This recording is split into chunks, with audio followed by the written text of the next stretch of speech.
Bonjour, dans Il était une fois un livre. Aujourd'hui, je vous présente le roman La femme de ménage de Freida McFadden. Alors, Freida McFadden est un auteur américain qui a pour formation la médecine spécialisée dans les lésions cérébrales. Elle a écrit de nombreux romans sous un pseudo parce que comme elle mêlait médecine et un petit peu roman noir, elle a préféré rédiger ses premiers romans donc sous un pseudo. Ici donc on retrouve la femme de ménage sous son vrai nom. On retrouve donc Millie, une jeune fille qui sort très récemment de prison car elle a eu un passé adolescente un petit peu tourmenté, un petit peu remué.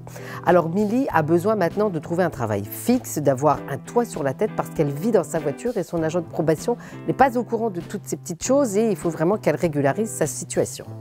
Nina, mère au foyer, dans une villa, dans une région bien cossue, bien riche des États-Unis, vit avec son mari qui est extrêmement beau, avec une petite fille qui est extrêmement jolie, extrêmement sage, recherche une dame pour entretenir la maison, s'occuper de la petite fille qu'elle a. Donc Nina répond Millie répond à cette annonce et cette annonce est tout de suite suivie de succès puisque Millie est embauchée dans cette magnifique maison.